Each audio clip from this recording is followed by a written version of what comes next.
మొట్టమొదటిసారిగా మన పెడుపల్లి మండల కాంగ్రెస్ కార్యకర్తల సమావేశం ఏర్పాటు చేసుకోవడం జరిగింది. దీనికి ఇంత భారీగా హాజరై సభను విజయవంతం చేసినందుకు మీ అందరికీ కూడా ప్రతి ఒక్కరికి పేరు పేరున శిరస్సు నుంచి కృతజ్ఞతలు తెలియజేసుకుంటున్నాను. ముఖ్యంగా నేనెవరో తెలియకపోయినా, అంత పరిచయం లేకపోయినా కూడా దయానంద్ గారి మీద, నా మీద ఎంతో అభిమానం చూపించి కాంగ్రెస్ పార్టీ మీద ఉన్న నమ్మకం, గౌరవంతో మీరందరూ మీ ఇంటి ఆడపడుచులాగా భావించి నన్ను మొట్టమొదటి మహిళా ఎమ్మెల్యేగా గెలిపించినందుకు మీ అందరికీ ఎంత చేసినా కూడా మా రుణం తీర్చుకోలేదు. ముఖ్యంగా మనం చాలా సంవత్సరాల తర్వాత కాంగ్రెస్ పార్టీ మరి అధికారంలోకి వచ్చింది. చెప్పినట్టుగానే కాంగ్రెస్ మేనిఫెస్టోలో ఉన్న అంశాలన్నింటినీ కూడా 6 గ్యారెంటీలలో ఆల్రెడీ 4 గ్యారెంటీలు అమల్లోకి తీసుకొచ్చారు. అదేవిధంగా 5వ గ్యారెంటీ ఎన్నికలు అయిన తర్వాత వెంటనే స్టార్ట్ చేయడం జరుగుతుంది. అంటే ఈ అవకాశం ఇచ్చి మరి ఇంత ప్రోగ్రామ్ని సక్సెస్ చేస్తున్నందుకు మన రేవంత్ రెడ్డి గారికి, అలాగే ఇందులో సహకరిస్తున్నందుకు మన జిల్లా మంత్రివర్యులు బట్టి విక్రమార్క గారికి, పొంగులేటి శ్రీనివాసరెడ్డి గారికి, తుమ్మల నాగేశ్వరరావు గారికి అలాగే మన ఖమ్మం జిల్లా మన ముద్దుబిడ్డ, ఆడబిడ్డ మరి మన రేణుకా చౌదరి గారికి కూడా మనందరి తరఫున కృతజ్ఞతలు తెలియజేసుకోవాల్సిన అవసరం ఉంది.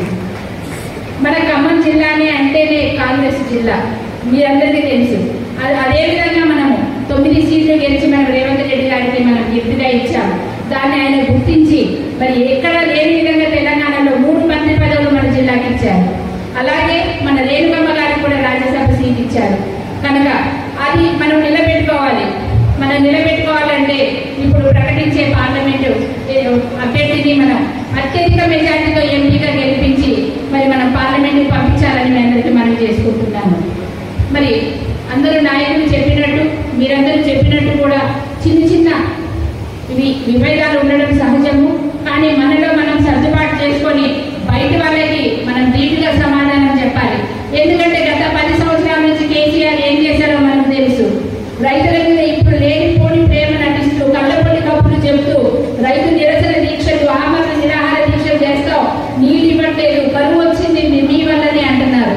మరి మన వాళ్ళు ఒక్కరు కూడా కౌంటర్ ఇవ్వట్లేదు దానికి. ఎందుకని?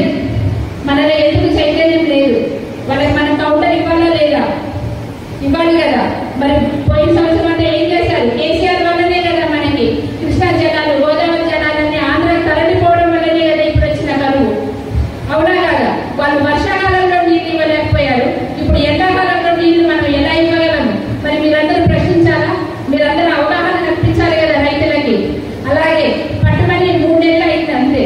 మరి 10 సంవత్సరాల్లో వాళ్ళు చేయలేని అభివృద్ధి మనం చేస్తుంటే వాళ్ళు ఓర్చుకోలేక దుష్ప్రచారం చేస్తున్నారు మన మీద. మీరంతా సమర్థవంతంగా తిప్పికొట్టి ప్రజల్లో చైతన్యవంతులను చేసి అత్యధిక మెజార్టీతో కాంగ్రెస్ ని గెలిపించుకోవాలని అందరినీ మనస్ఫూర్తిగా సమయంగా కోరుకుంటున్నాను. అలాగే అందరూ చెప్పినట్టు, ముఖ్యంగా దయానంద్ గారు చెప్పినట్టు, మా కోసం ఎవరైతే కాంగ్రెస్ పార్టీ కోసం కష్టపడి పనిచేశారో మాకు తెలుసు. మా ఇద్దరికి కూడా బాగా తెలుసు, మీ అందరికీ తెలుసు. కొత్త వాళ్ళు వస్తే మాత్రం ఎట్టి పరిస్థితుల్లో మీ అనుమతి లేకుండా, మీకు తెలియకుండా చేర్చుకోవడం మాత్రం జరగదు. మా కోసం కష్టపడ్డ ప్రతి ఒక్కరికి తగిన గుర్తింపు ఉంటుంది, గౌరవం ఉంటుంది. వాళ్ళ సమస్యలు తీర్చడంలో మేము ఎప్పుడు కూడా ముందంజలో ఉంటాము. ఒకవేళ మా వల్ల కాకపోతే ఎంత దూరమైనా సరే మన మంత్రులు కానీ ముఖ్యమంత్రి గారి దృష్టిలో తీసుకెళ్లి మీ సమస్య తప్పకుండా పరిష్కరిస్తామని నేను సభాముఖంగా తెలియజేసుకుంటున్నాను. మరి మీరందరూ కలిసికట్టుగా పనిచేయాలి. కాంగ్రెస్ పార్టీని మరి ఎక్కువ మెజార్టీతో ఇప్పుడు ఎంపీసీని గెలిపించుకోవాలి. అప్పుడైతే మనకి ఎంపీ నిధులు కూడా మన జిల్లాకి, మన సత్తుపల్లి నియోజకవర్గానికి ఎక్కువ శాతం అందుతాయని, దానివల్ల మన సత్తుపల్లి నియోజకవర్గాన్ని ఇంకా అభివృద్ధి పథంలో ముందుకు తీసుకెళ్ళాలి. సత్తుపల్లి నియోజకవర్గాన్ని మోడల్ నియోజకవర్గంగా తీర్చిదిద్దడంలో మీ అందరి సహకారం నాకు ఉండాలని మనస్ఫూర్తిగా కోరుకుంటూ, ఈ అవకాశం ఇచ్చినందుకు, ఈ సభను జయప్రదం చేసినందుకు ప్రతి ఒక్కరికి కూడా సవినయంగా కృతజ్ఞతలు తెలియజేసుకుంటున్నాను. జై